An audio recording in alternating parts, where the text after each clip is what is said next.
Welcome to part 2 of the Pontus campaign in Divide et Impera. In the first part we started things off by stomping out the Cappadocians, our neighbour, which went without a fight because they managed to kill themselves fighting the Lydian Empire on their own border.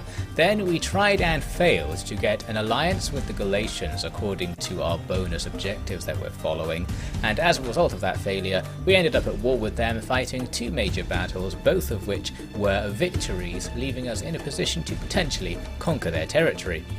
We're right after that fight with the Galatian main force, and now we're going to go right into another fight, in fact, because the enemy are set up for a classic siege draw-out. All we need to do is attack one of the two armies standing outside their settlement. That will force them to fight a battle where the garrison comes out from their walls, out of their superior position, to fight us in the field. They could have retreated to avoid this, but the AI liked the look of that balance bar. I didn't like the look of the auto-resolve it would have given me, so we're going to fight this one, and it's a completely open and flat map, no features at all, so at least that's easier than fighting against the enemy's walls, although a lot less interesting. Now my plan for this battle, which I failed immediately, was to put most of my hoplites on the left-hand side of the line, because I thought that's where most of the enemy would come from. I messed it up and kind of mirror imaged what I was trying to do, and they ended up not being on the left, but it won't matter, as we can see. Anchor is out there, that's where I thought the garrison would come from, so having everything on the left would have prepared me for receiving the enemy's reinforcements. Instead they came exactly behind us, so that was really annoying. I'm immediately rotating the army now to try and get into some sort of position to receive that rear attack very quickly, and while that's happening I still wanted to move on and attack the general against whom we initiated this fight, so I'm going to send in my Jav-Cav to just start weakening him, and he was just going to stand here because I think he was waiting for his reinforcements to come in to start their formation before the AI kind of kicked in and started doing things. So he just stood there and took the javelins for a while. Great for us. Meanwhile, I can set up ready to receive these reinforcements. They're coming in a big column. That means I can form a narrow but deep formation that they won't be able to break through with our best troops in the front, and just get ready for a fight where we'll have the melee advantage. We're hitting them with stones as they come in, since we have so many slingers just behind our front line. A few of the enemy's troops do have missile weapons as well. Luckily all of our front line are heavily shielded units, so it won't do very much to them, and once they come in for the actual fighting, I hope that will go in our favour. Essentially the hoplite phalanx simply can't break against attacks by medium infantry from the front, so it will all be fine. And since I didn't need any of my Sparabara to fight in that part of the battle, I could bring them backwards to engage with the enemy's general. They're very good at fighting generals because they have an advantage against cavalry, and when the enemy runs away they pull out their bows and start shooting them, so they do pretty well against units that are trying not to die. My slinger's going to town on the enemy even after they've come into melee, and I was checking here to see if they were hitting my own men, because I suspected they were, and you can see blood and shields on the floor behind our lines, suggesting that they are actually inflicting friendly fire here. I like to play with the projectile trails turned off because I think it looks better, but it does actually make the game harder, and it's very difficult to tell what your units are doing when they're on fire at will, and whether they are being nice to you in terms of not shooting your own men. So I ended up manually retargeting them onto other things in this fight. Plus, since not all my infantry was engaged, I could start moving up to get this fight going a bit quicker. Moved my Galatian troops out to fight with some of the reinforcements coming in towards the back of their column, and others going to surround the enemy. Meanwhile, the slingers, as I said, have been repurposed to take out the enemy's archers a little bit further back. They're very vulnerable to slinger fire, they have no shields or armor, and they are outranged by slingers, and I think slingers fire quicker as well, so we can just demolish those archers. They weren't very good archers anyway. They've still got some more even further back, but we can go after them as well, no problems really, and they just start to drop, and all of the enemy's archer shots aren't going to do much to us since they're shooting at armored targets. It takes a long time to inflict enough damage to actually get a kill. Pretty unrealistic, it's just one of the ways they change the mechanics in Rome 2, but in this battle it works very much in our favour. Now on the front line, everything's going absolutely fine. Our hoplite phalanx has no problems at all holding against their infantry. Some of our lighter spears did take some damage fighting with the enemy because they did have a couple of units that were better than a couple of ours, but overall we had them surrounded. They were getting tired and beaten up by all of our missile fire and melee attacks on the front line, so they started to run, but that's not the end of the fight. We need to chase the enemy down. Since they are the garrison of the city that we want to take, if we can just completely wipe them in this fight, that means there'll be nothing left over to hold the walls and we can just walk on in later on, or effectively walk on in. So I did have to spend a few minutes chasing them down. I was in position to do so, so no problems there. Eventually, things come to an end. Decisive victory, just what we needed, and that's going to be the last straw for the Galatians. They don't really have anything left. They've got like 4 units standing there on the other side of the city, perhaps not even that. A couple still alive in the garrison. We managed to avoid losing any whole units. All very good stuff. And I'm going to execute the captives, and this is because we want to make Sinope, who are also at war with the Galatians, like us, because they might confederate with us once they see how much we're doing things for them, or something. We'll see that in a bit. So I am going to storm in to Ankara right now. Not much the Galatians can do. We conveniently killed their last army as well, since it was in reinforcement range, so that's going to end their faction altogether. In we go. We'll take the occupation. This will now effectively be our new capital. It's the biggest city we control. We'll need to do some building conversions so that we can recruit military things in this province, and to add to the garrison of our city by making it a Hellenic style city. Once that's done, we'll be pretty heavily entrenched. Hellenic culture will flourish in the region, and all traces of those dirty barbarians should be soon gone. I noticed that Sinope did have an army right there. I think they were coming up to attack Ankara, so if I had waited another turn, I probably could have got them to help us, but never mind. So that removes the bonus objective of getting an alliance with the Galatians. We can't do that anymore, meaning the only thing we have left to do now is the real objective, taking 2 provinces. Conquering this whole province involves going to war with the Ptolemaic Empire, as we can see down here, and I didn't really want to do that, since that will then become the focus of the campaign. Unless they get peace with us quite quickly, we'd end up just being at war with them like I was in the previous Divide et Impera campaign, so I didn't really want to focus on that. Instead, I thought let's try and take our home province, the one we started in, the one that has Sinope in it, for example. So you can see they really like me, but they don't want to join a confederation, and that's probably because we're equal in strength. You need to have a lot more military strength than another faction to make them confederate with you. So we can't get it even though they really like us. We are just peers at this point. That is unfortunate. However, Trapezos, who were only slightly weaker than us, actually were thinking of joining a confederation. So that was good news, perhaps because they're at war with other factions. They need the help. They were even willing to pay to join our faction, and we are certainly going to take advantage of that right now. There we go, a nice easy gain, and this actually renames our faction from Pontus, or the Pontic Kingdom, to the Mithridatic Kingdom, after Mithridates, our king. We can see that Colchis have units in their territory, the Trapezos territory, former Trapezos territory I should say, so I think they confederate with us to avoid being conquered by their enemies, and Colchis will now have to go home. We inherit a few Trapezos units. Most of those guys I'm just going to get rid of because we don't need them, but anyway, this is a very good start to conquering Bithynia et Pontus. Now, I'm looking at this Sinope army, which hasn't left our territory yet. It's not especially powerful, but I was kind of annoyed that they wouldn't just give me all of their territory for free, and that their army sitting in my lands without permission. So I'm going to start doing some sneaky moves against them. Firstly, I'm going to block off that army's avenue of retreat by going and patrolling near the bridge behind them, cutting them off from their capital. Now I'll wait a few turns to recruit more forces and improve public order.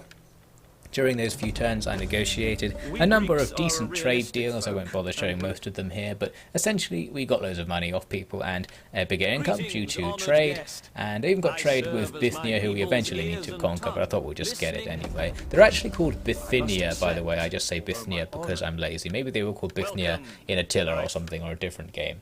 Anyway, moving on. We're now about a year later, and Sinope still haven't left, so at this point I was just thinking, we're going to make an ultimatum. Either they give us their territory, because we need it, or we're going to take it from them. So I'm going to see if they will accept Confederation if I give them a load of money, just bribe them into it. They were not up for that. They were willing to go to non-aggression if I paid them, but not really worth it, not what we're looking for right here. I also noted they have aggressive and devious as their traits, which is pretty much the worst combination to have in a neighbour. They're almost certainly going to attack us at some point. So I just turn it right around and say, you know what, I'm declaring war on you. we just get this war started, and helping us out is Ariobazane. He is back with a small army that will now reinforce this fight right here. First the Sinope army falls back, but we can get it now, and there's Ariobazane's force. His army is actually almost exactly the same as the one we're facing, just by chance. I didn't realise that was what I was recruiting, but both us and Sinope have the same backup army for whatever reason, and in this little fight even the garrison at Ankara comes out to help, so we'll just completely annihilate their backup army. No problems there. Now, I thought what this might do is influence the balance of power and cause Sinope to think maybe we will confederate with you now that we're losing. I don't know if you can force someone to confederate with you by beating them down. I think they have to be losing to someone else to think they're weak enough to join a confederation. Not totally sure how it works, but as we see here, the balance of power actually didn't change at all after killing that army, and they're still not interested in confederation. They are interested in peace, and they'll even pay for it, but that's not what I'm looking for here. We need the territory, and we don't need the peace, since we've got to do something with these armies right now.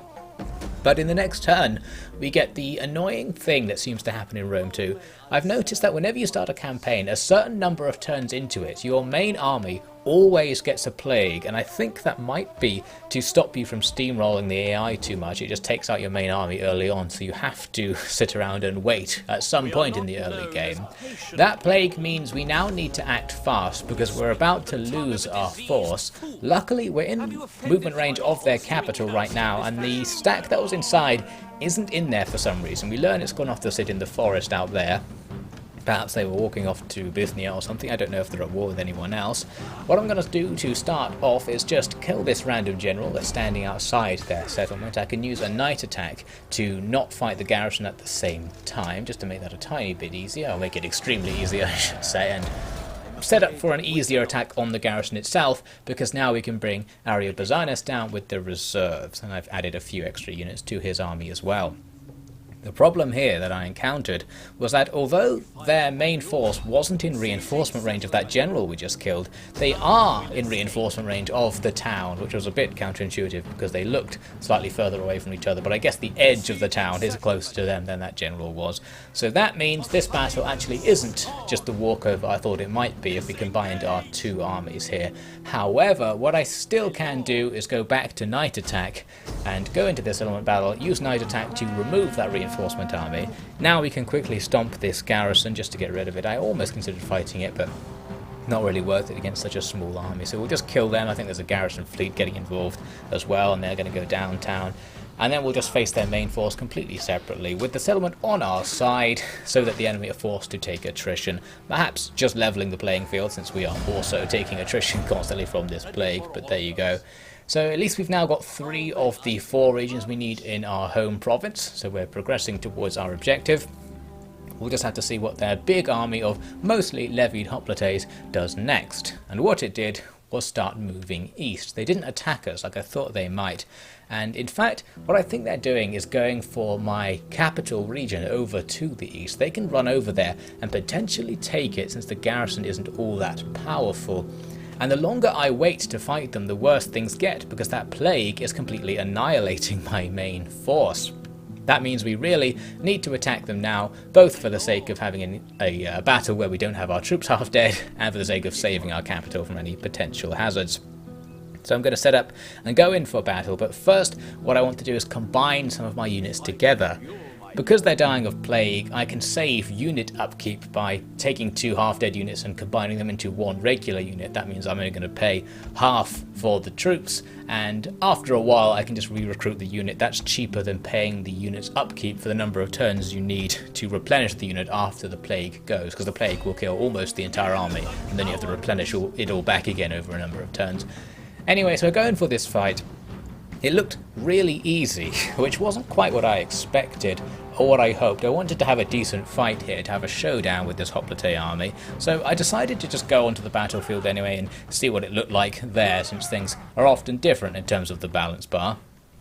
Unfortunately, this was a case where we actually do have a big advantage, so an easy battle, but we're going to fight it anyway because it's nice to have some battle commentary in the videos now and again. So all I'm doing is advancing in 2 lines, all missiles and all melee, with pretty much no organisation about where the different strengths of units are positioned in the line. Ariobarzanes and his heavy hoplites here on the left are going to have a pretty easy time in this battle. They just outclass everything. You might notice the enemy is actually not in front of us right now. They are just there in front of our army, but we can't see them at the moment. Slowly they'll become unhidden. I knew they were there at this point since in the 20 minutes of walking that I cut out, I'd seen them before up there. Anyway, the battle started when they started attacking with horse skirmishers. I was absolutely fine with this. We have so many skirmishers in our army. About 12 units of archers and slingers plus some of our melee stuff are archers like the Sparabaras, so we can just absolutely destroy any skirmishers that come up against us. But some of our guys were doing this defiant turn your back tactic, unfortunately, and just standing there. I don't know how that happened. Maybe it was a misclick, but we'll see a tiny bit later. I think there is just some sort of glitch that occasionally makes slingers turn round, although I've never seen it before. They've got some javelineers trying to skirmish with us. They're going to fail with so many slingers firing at them, and they started charging their melee troops at this point, and so did I, ready to meet them in the middle. It was not really a clash or anything because they have tons of hoplites, and a lot of them just stopped to form up into a phalanx and just kind of shuffle about for a bit, so the fight didn't really start right away. There was a prolonged pause where I just hit them with more slingers, so that was fine by me. But making that a tiny bit harder, we've got another unit pulling the turn your back strategy. I think what might happen is because the units are on skirmish mode, they have to skirmish away from something that's kind of near them, but not near enough to actually make them move. Maybe that stops them triggering the bit of the skirmish where they turn back around to face their original direction. Not quite sure what happened there, but I didn't notice it obviously in the battle, so that's reducing our effectiveness. But anyway, we don't necessarily need all of our skirmishers to be firing once the melee's all started. Our cavalry, or some of it, will go to take down their skirmishers. The other units, the Jav Cav, I'm going to use to try and take out their hoplites, but this didn't really work. I thought if I just came up behind them and threw javelins into the back, that would decimate them.